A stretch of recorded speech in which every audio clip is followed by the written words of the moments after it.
Clearly, term limits are making the legislative caucuses very unstable. We have a trend line that was pretty stable, and all of a sudden, once term limits hit, it went straight up. This is probably the most. The system, the term limit system that brought them into the legislature, is also they're limiting. Point of view, term limits has actually enhanced our business quite a bit, and we're seeing that around the country and what we've talked about. I think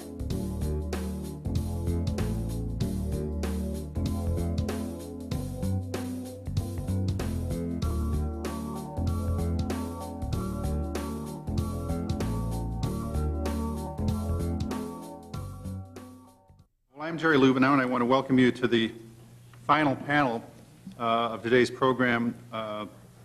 We're going to look at the changing face of representation and policy. After talking about campaigning and coping and all sorts of things, we're going to see if it all makes any difference, what actually comes out in the end in terms of policy, and what kind of sausage these term-limited legislators make. Let me introduce our panel, and then we'll go into the questions. We were supposed to have Phil Eisenberg here. I just got a note that he's waiting on a bill to be heard and may be late or may not be able to make it. So I assume that his clients are paying him more than we were paying him to come here, so he'll probably be there. And Senator Deborah Ortiz has been held up as well. But we are very pleased to have with us today Ken Emanuels on my far left, who is with Emanuels and Associates, and he tells me he's been lobbying for 30 years for the League of Cities and various other municipal organizations. Dan Walters, longtime, well-known columnist in Sacramento for the Sacramento Bee, and Renee Van Vechten, who is a lecturer at the University of California, Irvine. And I'm actually going to ask Renee to start. The questions we're looking at include: are legislators elected after term limits different from their predecessors? Does that matter?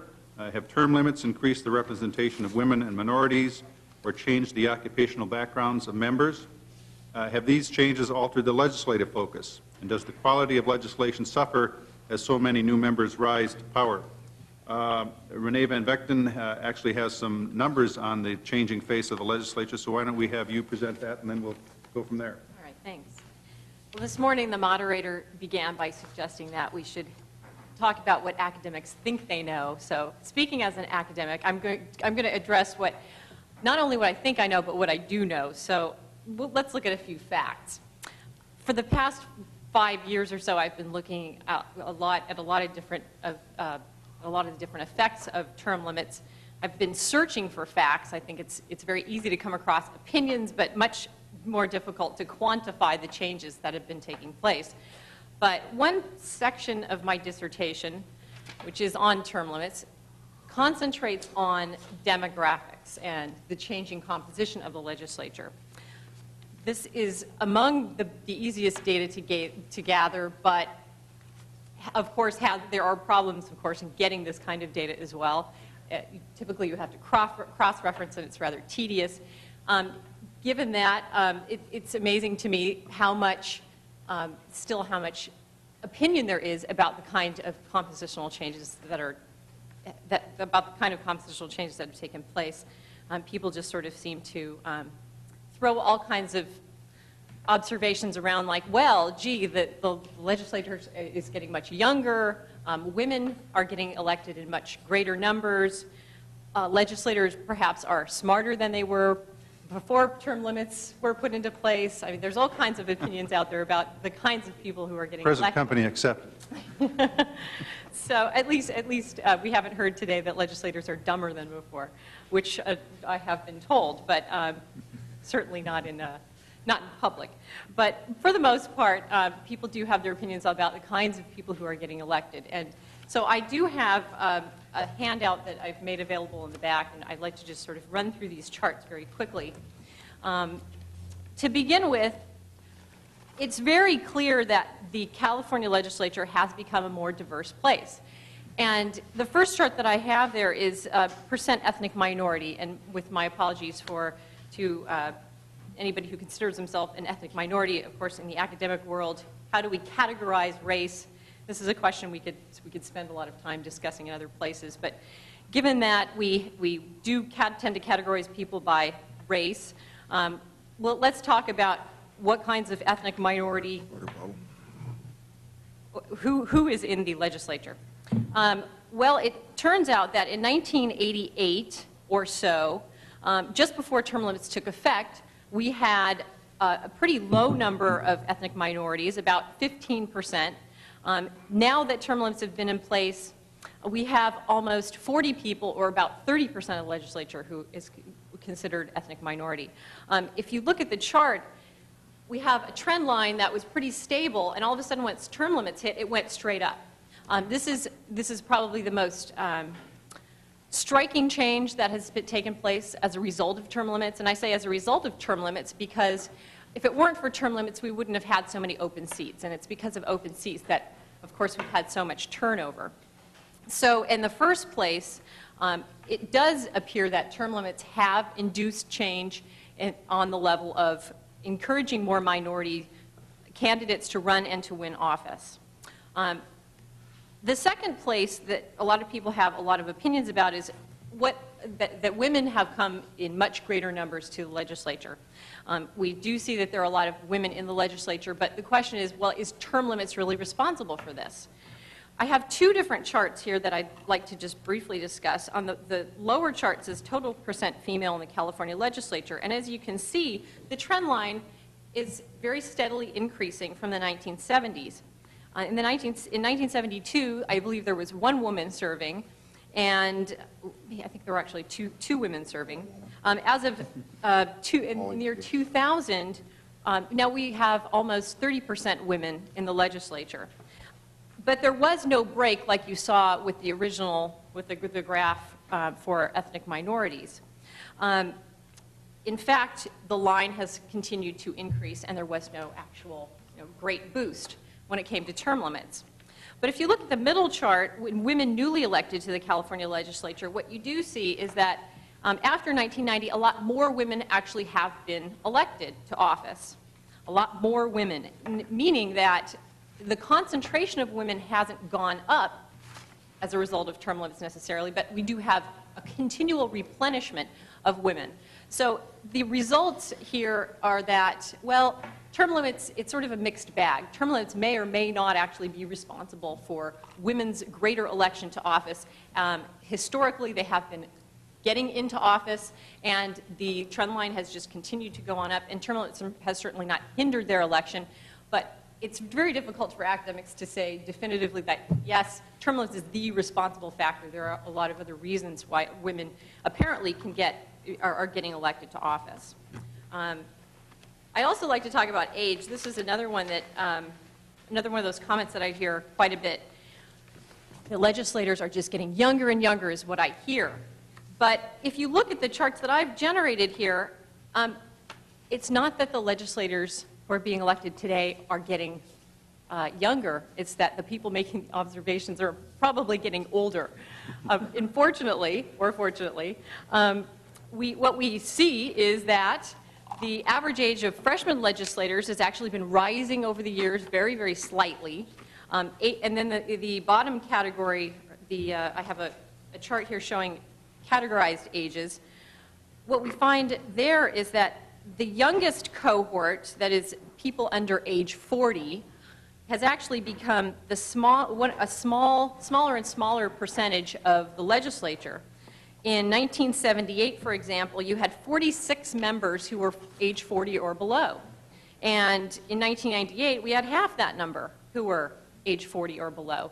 So in fact, we have, what we're finding today is that the average age of legislators is somewhere around age 50, and it tended to be a little bit lower than that, younger than that, in decades past. Is this a result of term limits? It's really hard to say, but I give those to you just because like I said, one of the charges that I hear very often is that, gee, everybody's getting younger, but that is certainly not the case.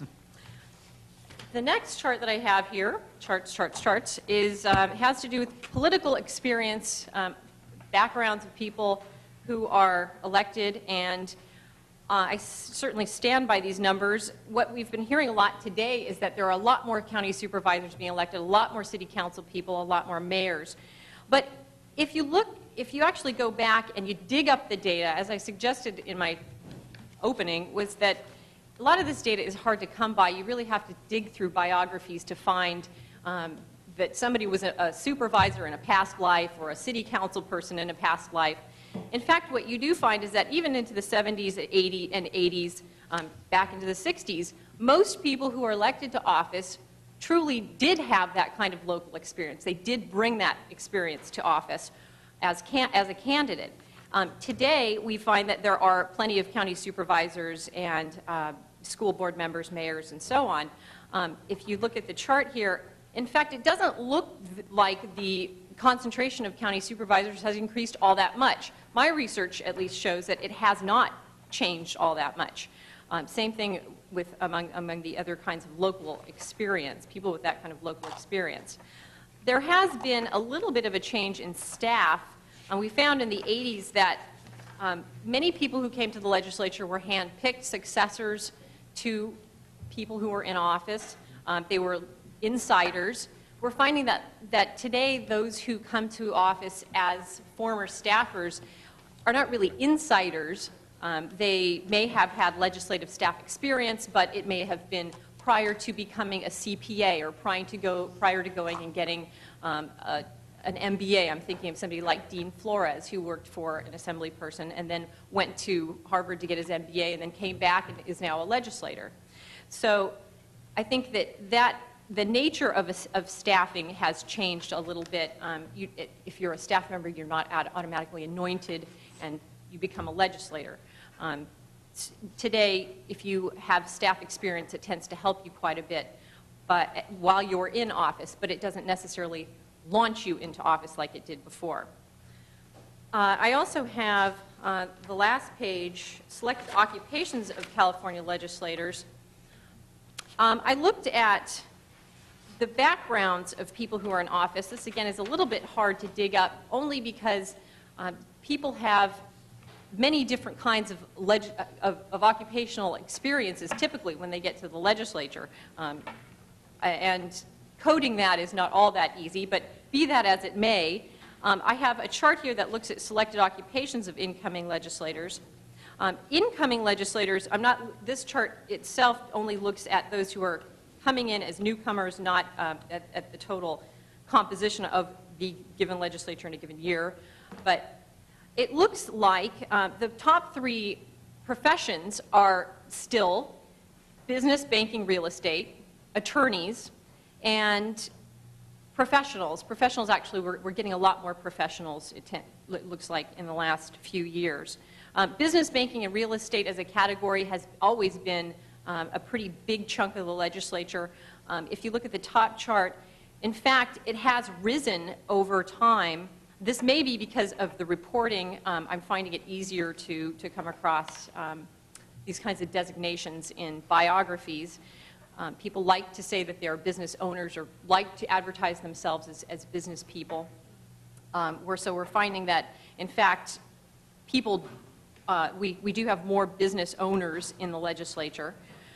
We also have about the same number of attorneys as we did in the 80s. It has dropped from the 1970s. This is actually, it follows a nationwide trend. There are fewer lawyers in legislatures typically. Today, it is about 25–27% of the legislature. And I think the only other comment that I'll make about people who are coming in now, we do, among the kinds of careers that are represented more so now than before, I would say there's one that is a new one, and that is that of the nonprofit or consumer rights advocate. I'm thinking of somebody like Elaine White Alquist, who headed up or was a managing director for a nonprofit, or Sheila Kuhl, who headed up a women's center, law center. And I think that's because we do have women who tend to come from these careers. So we do have kind of a boost in that category of consumer rights advocates. Now, what does all this mean in terms of the kinds of laws that are being made? Well, by that last comment, possibly we have laws that reflect the backgrounds of people. If they come from a nonprofit, if they come from more service-oriented careers, that might make a difference. If we have more business people, of course, we expect that to be reflected in the laws as well. So we can talk a little bit more about that, and I know I've spent probably far too much time discussing these things already. Ed, do you have any background in the research? Sure, just briefly, one project that I've started working on is trying to address that last question. If you bring new people into the legislature, does this lead to new policy?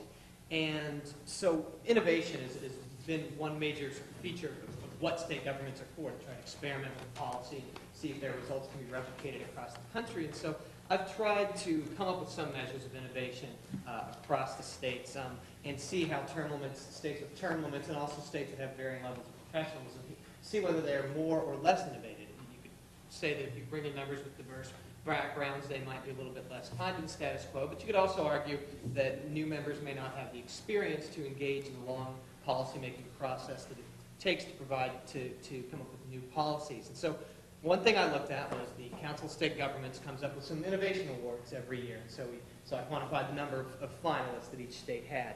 Another thing was I wanted to take policy issues that all states were forced to deal with at the same time. And over the last few years, states have had federal devolutions of power in welfare reform and children's health plans where they've had a policy default. They could have a 30-hour work week or require people to have a 5-year lifetime limit on welfare benefits, but they could deviate, they were free to deviate in the sort of liberal or conservative direction. So I kind of measured the absolute deviation from these federal guidelines that all 50 states had enacted. And what I found was that term-limited legislatures tend, on average, to be a bit less innovative than legislatures that haven't had anyone turned out. And the professional legislatures, ones that have long sessions and pay their members full-time salaries, tend to be a bit more innovative. But certainly there could be a lot more work done that sort of specifically ties the very specific ways in which legislators differ after term limits to those specific policy areas. I want a question of Renee on the occupations. Did you draw that from ballot designations or by researching their resumes or rap sheets? Generally by researching biographies. So the way that it was reported in Who's Who in the California Legislature, California Blue Books, that sort of thing. Yeah. Okay, in the interest of full disclosure and avoiding any conflict of interest, I want to say that I'm currently editing a book by Dan Walters and Jay Michaels, and I happened to be reading a chapter yesterday in which he talked about term limits, and he said the term limits resulted in fewer ex-staffers running for office, more people who had pursued other professions and been involved in civic activities or served in local office. These were, he wrote, in other words, real people. Dan, do these real people approach their task differently than the other folks did, or? I think they do, and I think to understand that, you have to really go back to the time when we had made the other great structural change in the nature of the California legislature, which was 1966, when voters, at the behest of virtually the entire political leadership of the state, passed a ballot measure as part of a very major part of a professionalization program undertaken by the late Jesse Unruh, who, whether sincerely or not, expostulated the notion that a professional full-time legislature would be more, and I'm paraphrasing the campaign literature for this ballot measure, would be more responsive, less beholden to special interests, and less prone to procrastination on issues. And the voters obviously bought that argument and passed the measure, and it changed the nature of the California legislature. The change was not immediate.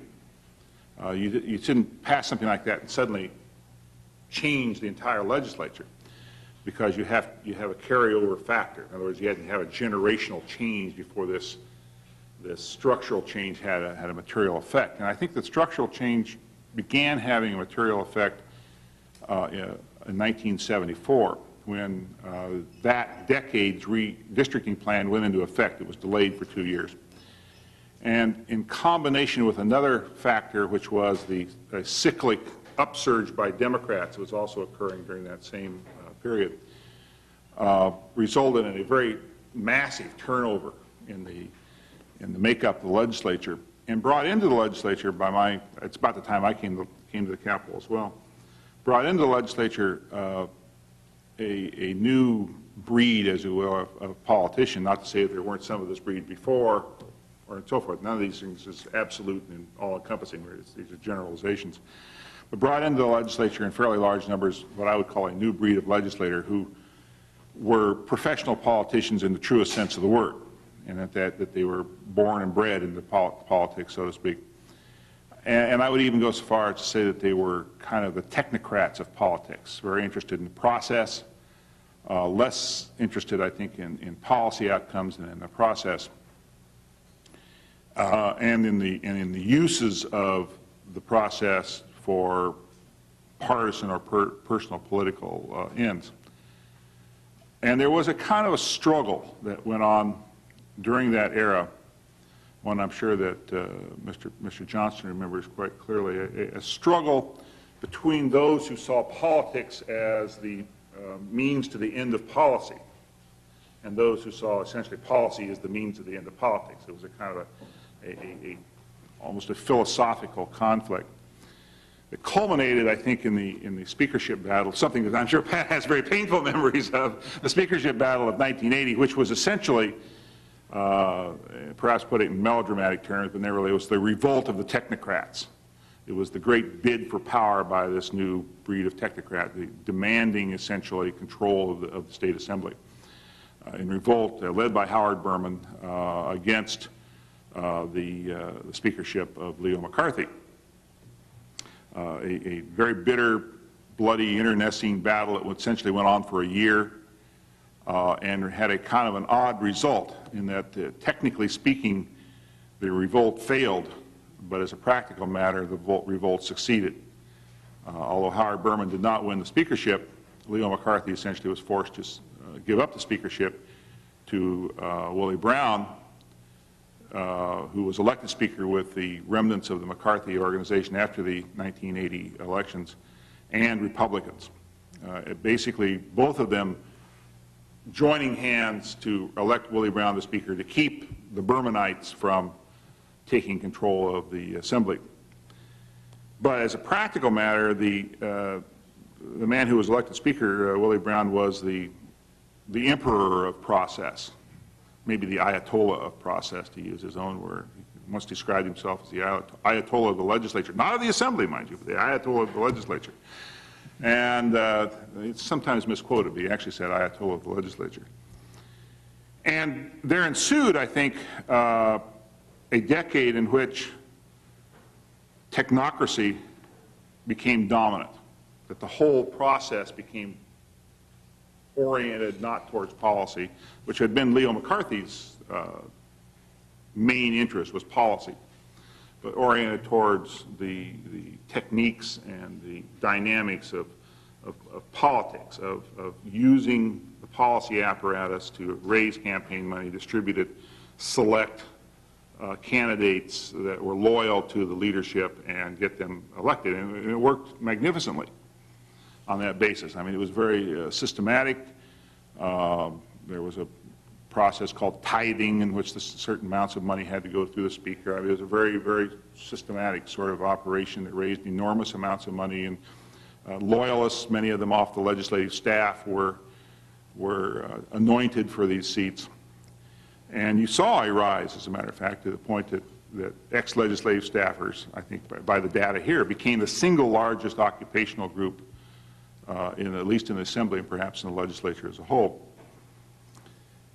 And I want to say we actually got into, I think, third and perhaps, I have to go back and research, a fourth generation of legislators who had been aides to legislators who had been aides to legislators. And with all due respect for Mr. Johnston, who I think this does not apply, the gene pool gets a little diminished after a while. You get these kind of mutated life forms who can only exist in the hothouse atmosphere of the Capitol, and who, if they had to actually live in real life, would probably wither and die in a nanosecond. And all of us here at this table could probably name a number of them who would fit that description.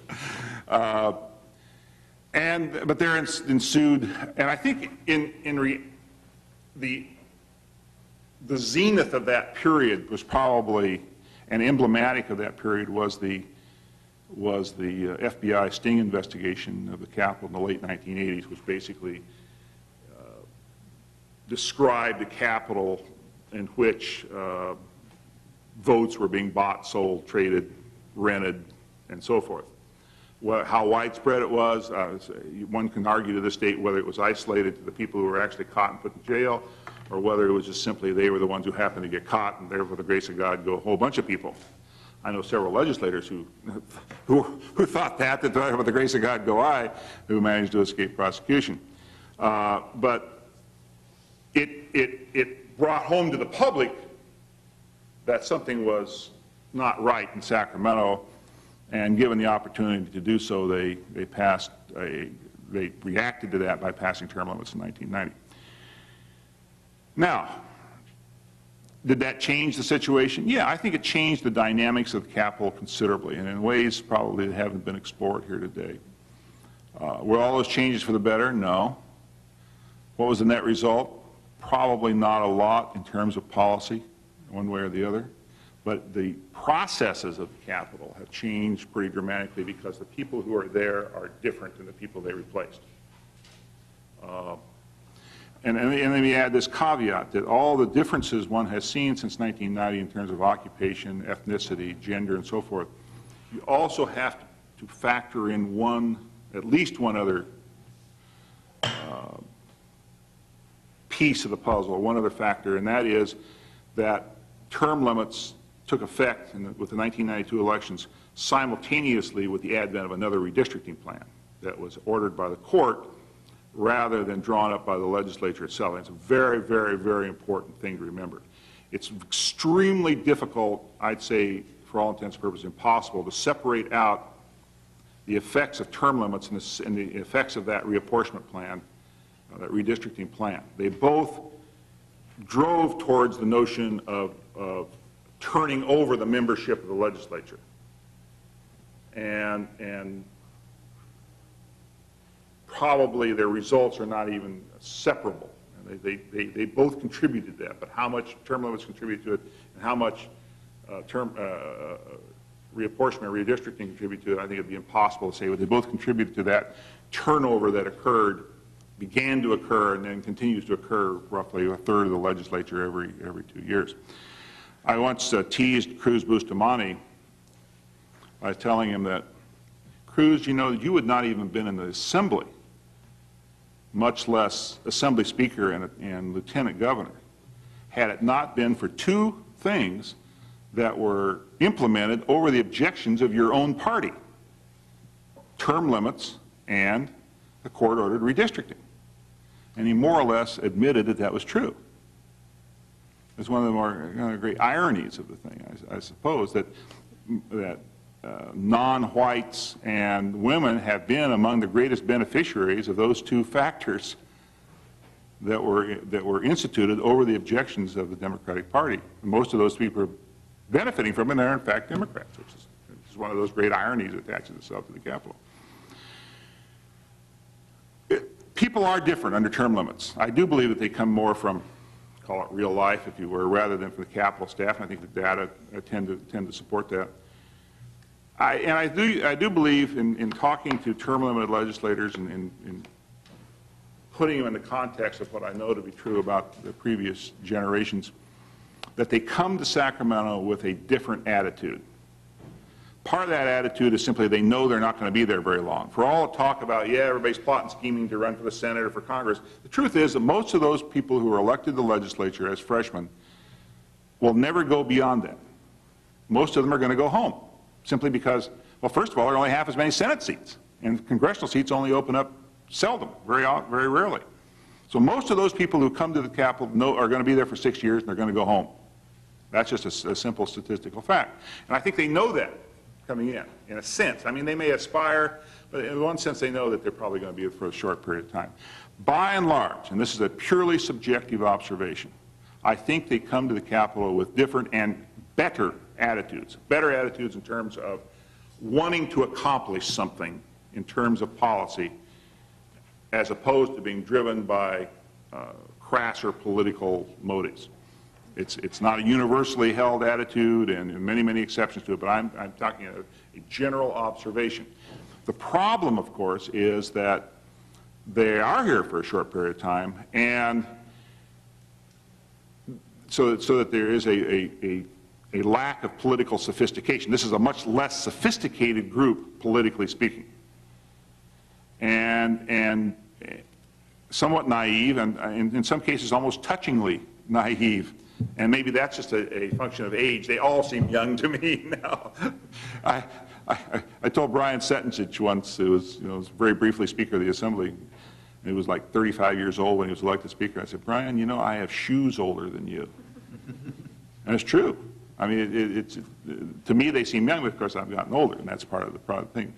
But whether they are young or not, actually I think that I agree with the statistics. I think they have gotten older, and I think the reason for that, instead of being young staffers plucked off the legislative staff and anointed for a seat, they're people who are first achieving careers in business and perhaps in civic life, city councils and school boards and so forth, before they're going into the legislature. So it's actually logically to me that they ought to be older than the people they replaced, the young technocrats that they replaced. I don't believe that the net result is much different. I believe that there is a basic dysfunction in the California legislature, in the policy apparatus, because it's more than just the legislature, in the policy apparatus of California. And the basic dysfunction is that for systemic reasons that encompass some of the things I already mentioned, but go beyond, there are other factors, that the policy apparatus has become largely dysfunctional over the last quarter of a century, and dysfunctional in terms of grasping the issues that stem out of the reality of California, the rapid economic and cultural change and the rapid population growth that we have experienced and are continuing to experience. Grasping those issues and dealing with them forthrightly and effectively. And not just the legislature, governors are part of that, and other factors as well. It continues to be amazing to me that previous legislators, pre-1966 legislatures, who were part-timers, who were paid only a few $1,000s a month, who had almost no staff, and who by modern standards were semi-corrupt, were able, nonetheless, in a brief period of time, basically the 20 years after World War II, were able to build a magnificent structure of highways and water systems and universities and colleges and so forth in California that was the envy of the world. And that in the past quarter of century or so, the policy apparatus has been unable to not only duplicate that feat, but come anywhere close to it. Something is systemically wrong. Now, I don't think it's all within that building. I think the fact that the society itself is much more complex makes it more difficult to achieve the kind of public consensus that's necessary for action. But it is truly amazing. I think there is a basic dysfunction. In fact, one of my pet theories is that California is testing the limits of democracy, that whether a society reaches a certain level of complexity can even function in terms of self-government very effectively. That notwithstanding, I think the people under term limits are a more sincere group. They're certainly a more eclectic group. I mean, over here on the left, I guess you'd say, is Sheila Kuehl, formerly Sheila James, former actress, law professor, Women's Legal Center, first openly homosexual member of the legislature. Over on the right someplace, you got Pete Knight, former X-15 pilot, been accused of maybe having a little oxygen deprivation, still has the record for the fastest flight in the atmosphere ever taken by a human being back in 1958. I mean, this is a very eclectic group of people, very interesting group of people, really, more interesting than their predecessors, and with a lot of sincere motives and really wanting to get something done. But it's just one of those ironies that the system, the term limit system that brought them into the legislature, is also their limiting factor. That because they are limited, they probably will be less effective in getting something done. Clearly, legislative leadership has been weakened by term limits, the rapid turnover of leaders, of committee chairs. Freshman Democrats show up in December and say, here's your office, the bathroom's down the hall, and by the way, you're a committee chairman. I mean, literally true. And so all of that contributes to the kind of the wheel spinning that is endemic. So to encapsulate, I would say this. Previous legislators had the skills, but not the will. The current group has the will, but not the skill.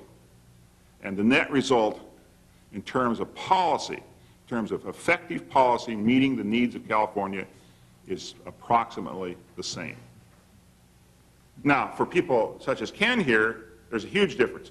Lobbying the legislature has changed dramatically. Probably the most dramatic change of the whole thing is that the processes of how business gets done have changed dramatically simply because of term limits. The whole nature of life, it's really a large role, part of the book that Jerry referred to, is how the dynamics of lobbying and affecting the legislature have changed dramatically because of term limits. That probably is, in fact, the most dramatic change in terms of net result. You have to kind of look at the whole thing as a zero-sum game. Some people have won because of term limits, some people have lost because of term limits. Some lobbyists are doing better, some lobbyists are doing worse. Some interest groups have prospered, some interest groups have withered. Don't steal all of Ken's material. But and I will let him go ahead. But I think that is probably the most dramatic effect of term limits rather than what's happening in the policy pipeline. I'm going to stop there. Ken, thank you. Why don't you tell us what it is like trying to deal with this new legislation? Well, I found Dan's comments very interesting as usual, and I agree with most of them. I think you have to differentiate between the Assembly and the Senate when you talk about term limits, and I think you've been doing that all day long. But the difference is so dramatic. I would almost argue that term limits has hardly impacted the Senate in the way I operate and the people I deal with. I think there are only 5 senators that have not served in the Assembly, so 35 have. The Senate somehow arranged their business so that the very severe budget restrictions of Prop 140 didn't seem to affect their policy committee staffs. I think the overall restriction of the 140 on the legislature was a reduction of about 37%, something like $70 million. Well, the Assembly took that right out of their policy staff and fired the experienced, expensive people, hired more very inexperienced, very inexpensive staffers. Political people. Yes, and some mostly campaign people. In the Senate, the old-time staffers who'd been around a while and understood the nuances remained. And so the difference is like night and day for us. Keeping that in mind, I'm going to be talking mostly about the impacts on the Assembly.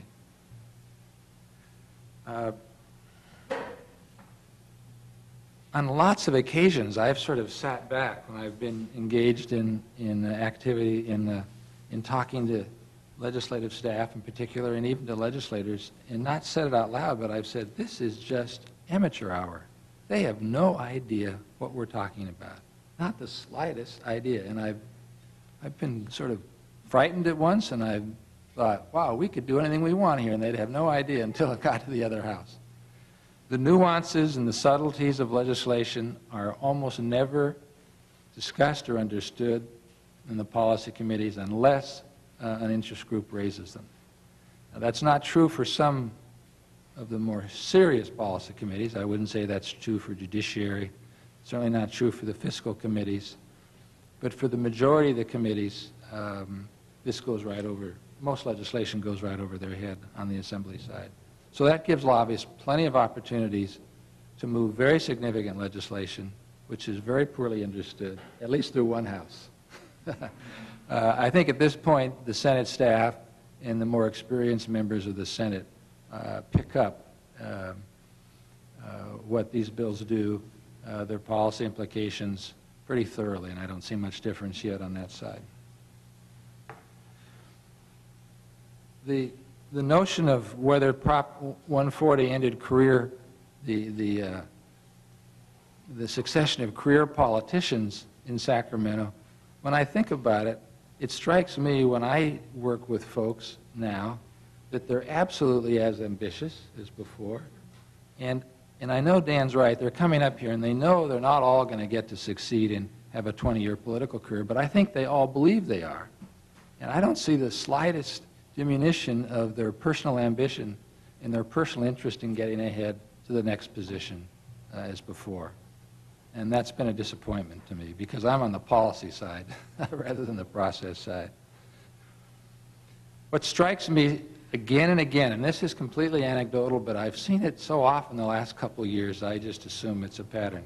I find it very hard for legislators in the Assembly, hard to find legislators who are willing to take on bills that will have any opposition.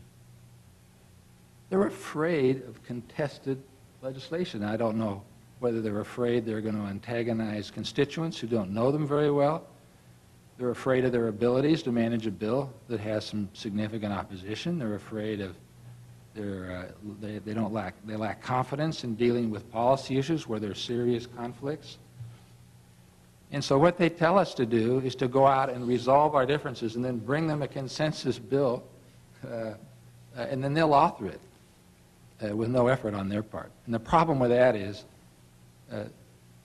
problems don't get resolved. I mean, we need interest groups almost always need mediators, they need arbitrators, they need somebody who will knock heads together and force interest groups to come together when otherwise they won't do it. So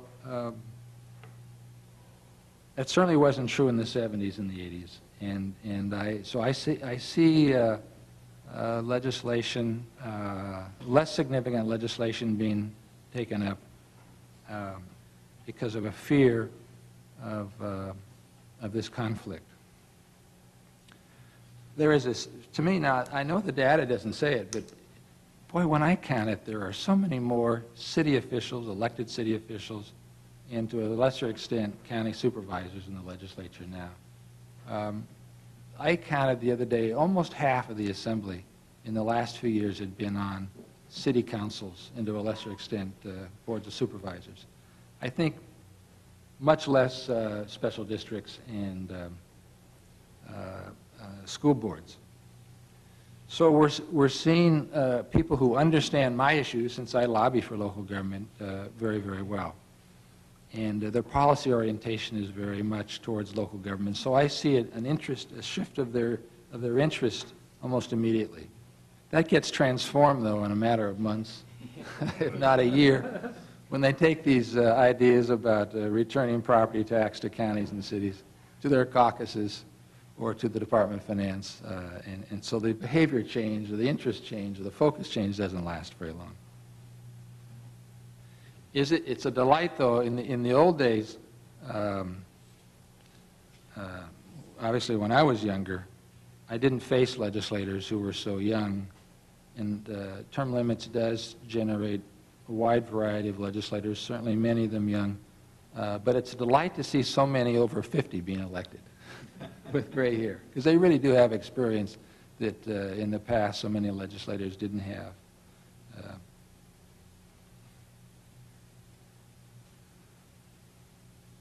I think there are two other comments I would make, and they're not very insightful and they're not new, but I see very few new legislators who are smart enough to look around and try to figure out the art of legislating, the art of building relationships, the art of working committees, the tactics and strategy of moving bills through, when you amend a bill, when you put the most controversial thing in, when do you pull it out. That's just about lost. And it's startling how often they'll ask us how to do it. Well, that's fine if our motives are pure, but believe me, relying on the lobbying community for your tactical advice is helpful to some extent, but it's not a good sign.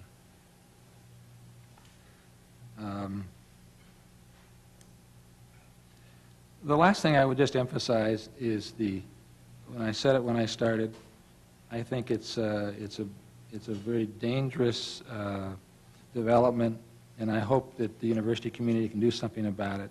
But the budget restrictions on the Assembly side and the experience of the Assembly staff is just startling. I dare say in some committees that the Assembly staffers and the policy committees miss, half the significance of every bill they analyze, which means that their bosses, legislators, miss two-thirds of the significance of two-thirds of the bills they're going through on the Assembly side. So the responsibility of the Senate to clean these up, to screen them out, to understand them is even greater, to say nothing of Department of Finance or the administration.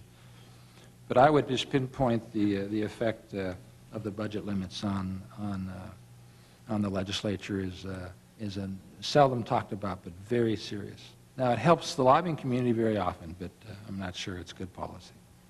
I was wondering, I agree with you about the quality of the staff at the Assembly side, but I would make this observation that I think to a certain degree the Speaker at the time, Willie Brown, used those budget restrictions as a kind of an excuse to go in and weed out people he wanted to get rid of that were not considered to be politically loyal. And number two, that the fact that Republicans briefly held control in the Assembly meant that a lot of the Democratic staff was given its walking papers, and those people drifted out of, they didn't sit there and wait for the jobs to come back. They didn't know whether the jobs, they went out and found other jobs. So the fact simply that the Assembly turns over so rapidly, and there are so many new committee chairs all the time, also because people bring in people that they feel more comfortable with. So I think the budget restrictions are part of the equation, but there's not the whole story of why the staff of the Assembly has deteriorated.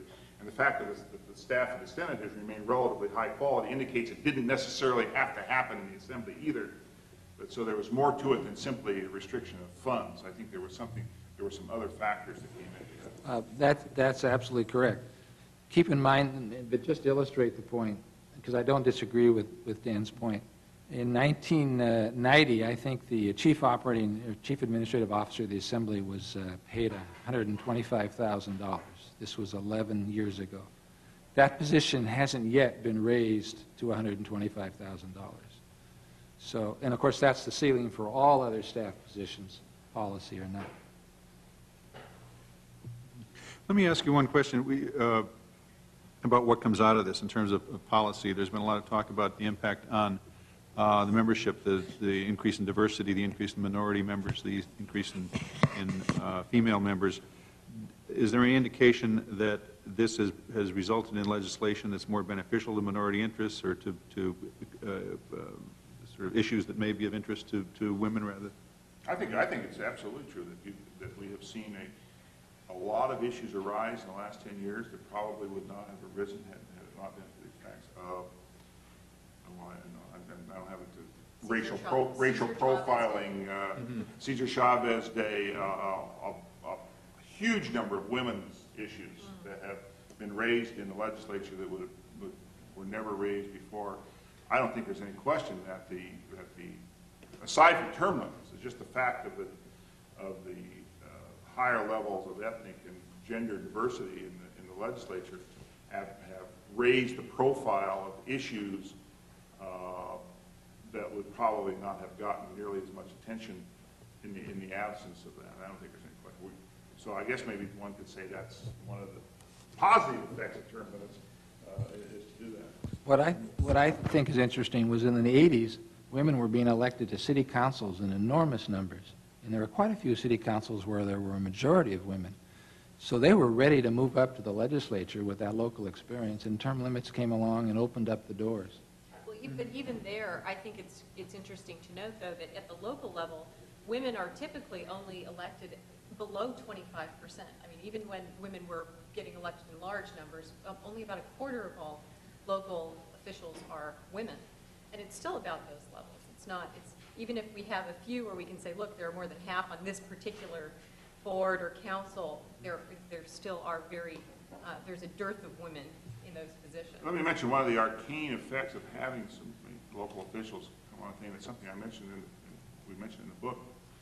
That is that very sophisticated lobbying groups, I mentioned the change in the dynamics of lobbying, very sophisticated groups who have understood the change in dynamics and have grasped and latched onto it, are now going out and saying, well, Assembly Member Jones is going to be gone in 2 years or 4 years. Who's next?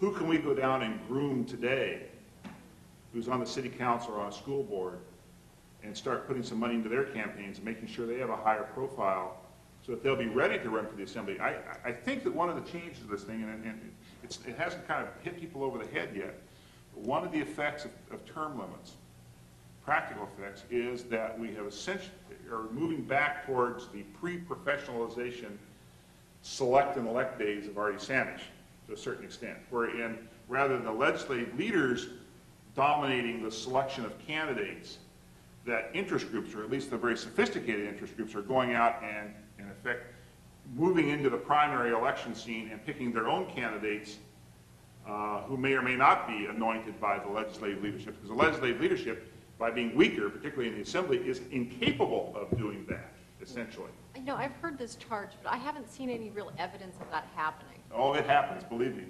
Examples.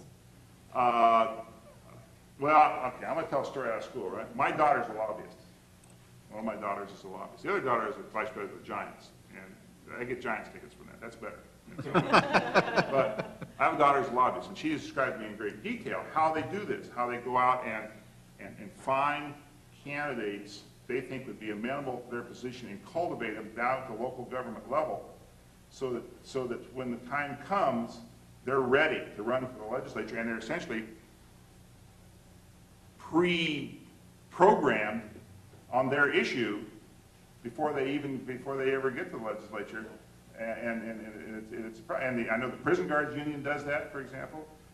I know my daughter's lobbying organization do it. The more sophisticated who understand this do it, and I think that Proposition 34 essentially encourages it, because Proposition 34, by putting limits on what can be done in Sacramento in terms of fundraising, shifting it out to the parties, also leaves unfettered contributions to local government candidates. So you can go out and give lavish campaign contributions to city council candidates and school board candidates and put them in a position, use that as a vehicle to get them well known and get prepped up to run for the legislature without any limits at all. So it actually encourages that process, and I think that will be one of the effects of it. Well, I'd just like to add that I don't disagree that the organized in this society are the winners.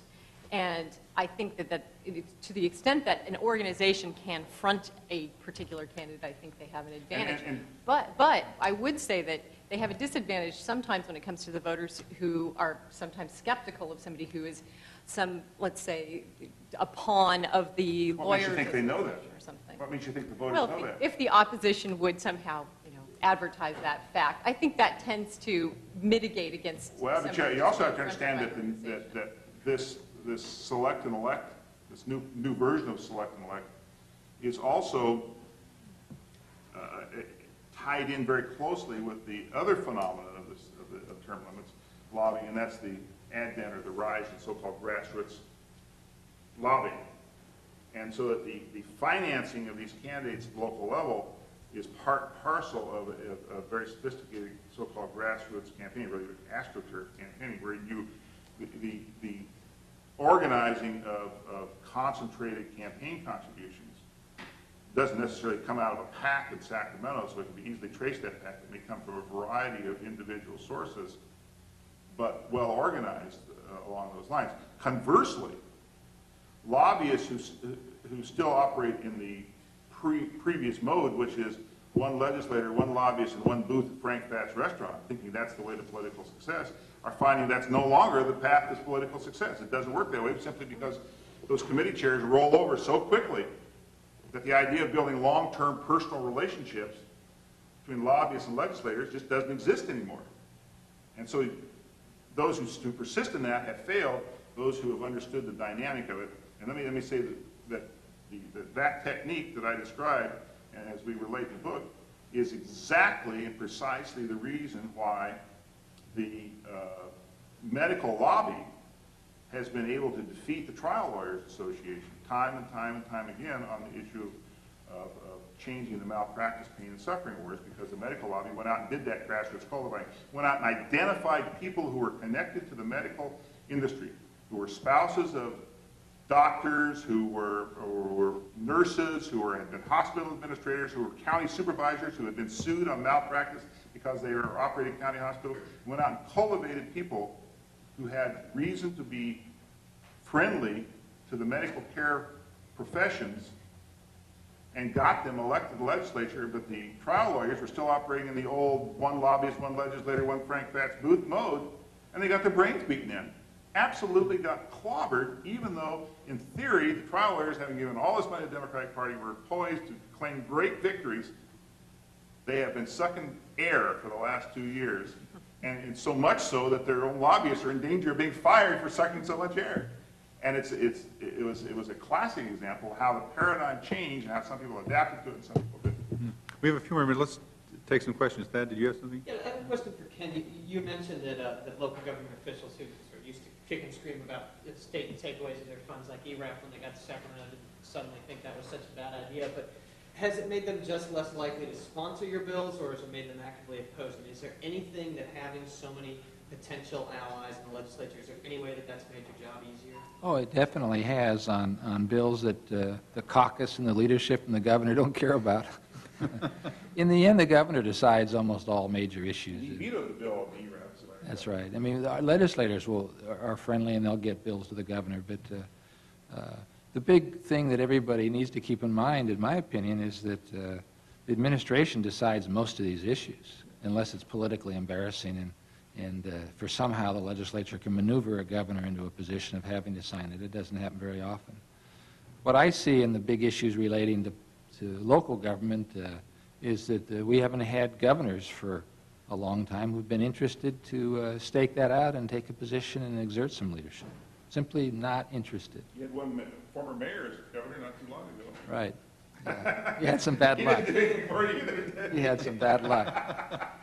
You know, on this point about a lot of local people coming and becoming legislators, I think the reason that it seems that there are so many more people who are from local government is just that their experiences are fresher in mind. They do come straight off city Right. councils, yeah. Right. Well, on behalf of IGS and the UC Berkeley Sacramento program, I want to thank our panelists and thank all of you. It's been a great day.